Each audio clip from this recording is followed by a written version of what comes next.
Have you ever sensed that the universe holds profound wisdom waiting to be discovered? Ancient Vedic traditions speak of an extraordinary cosmic repository, the Akasha Samhita, where every thought, experience, and possibility exists in eternal resonance. This isn't merely mystical poetry, it's a living tradition that has guided seekers for millennia. In the quiet hours of dawn, when the veil between worlds grows thin, practitioners across generations have accessed what tradition calls the Chitta Akasha, the consciousness space where universal wisdom resides. Today, we'll explore these time-honored practices that can open your awareness to this divine library of knowledge. Consider the case of Sarah, a 61-year-old meditation practitioner who had spent decades exploring various spiritual paths. Like many of you, she sensed there was something deeper calling. Through these traditional practices, she discovered what the ancient texts call Ritambhara Prajna, that rare wisdom that transforms intellectual understanding into living truth. What you're about to discover isn't another meditation technique or visualization exercise.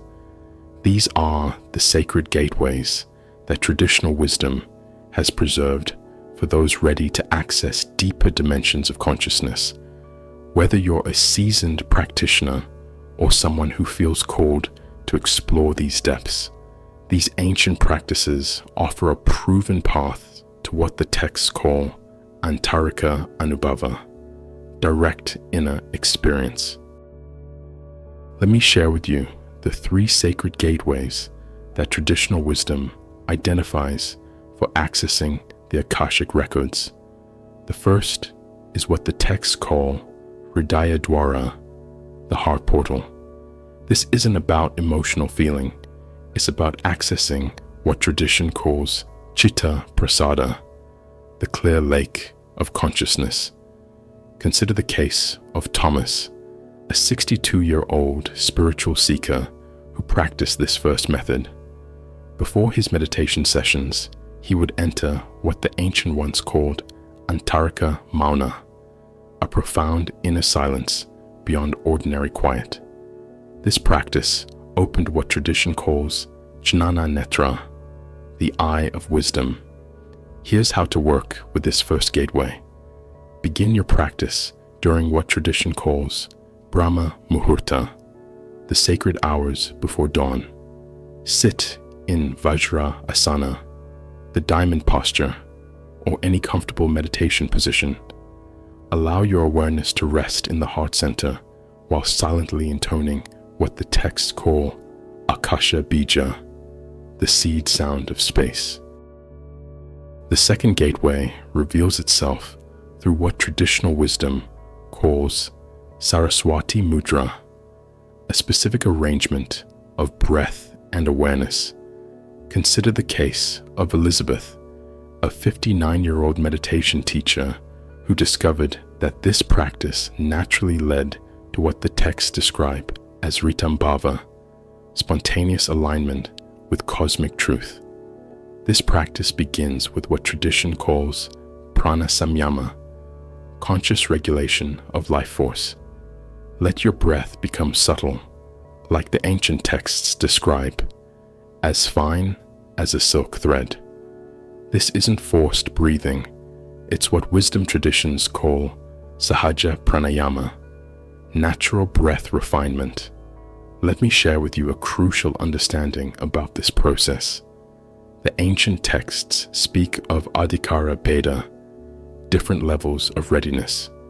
Not everyone will access the records in the same way.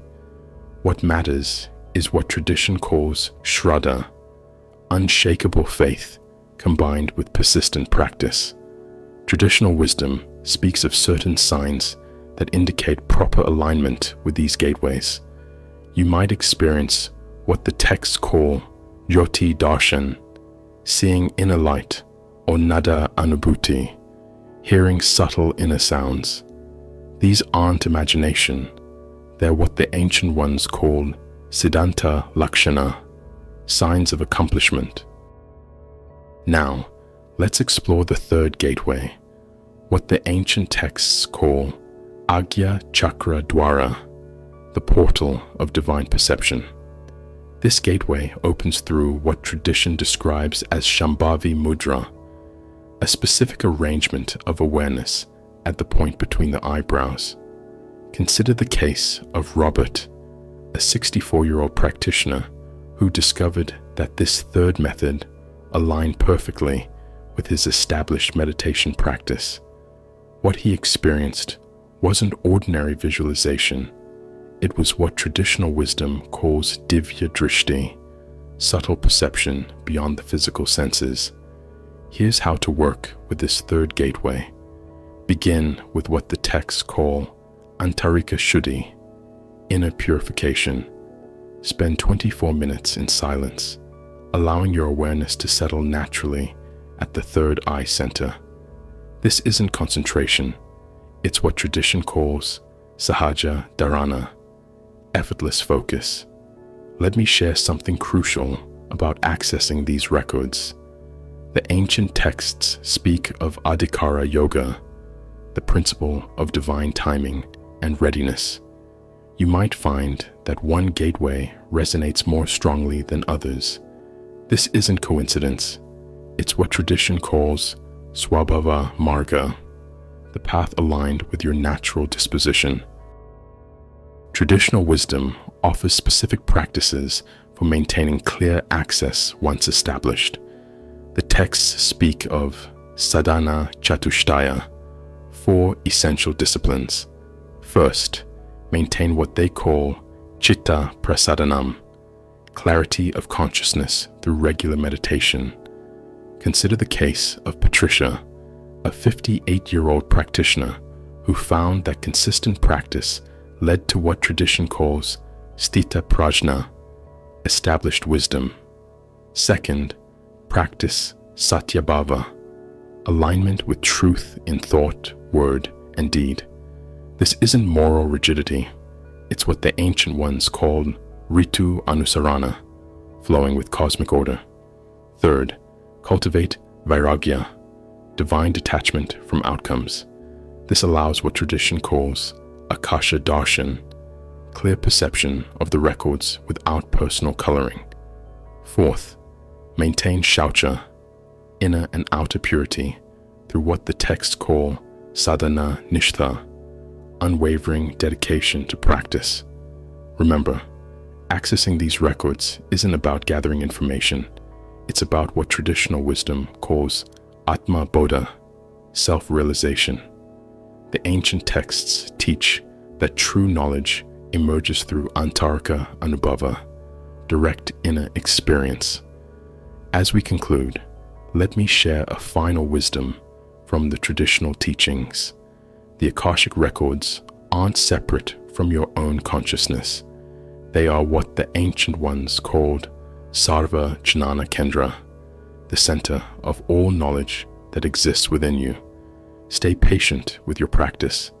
Trust in what tradition calls Rita, the cosmic order that unfolds everything in perfect timing. Your sincere aspiration to access this wisdom is itself a sign of readiness. Let these ancient practices guide you as you explore the eternal library of your soul.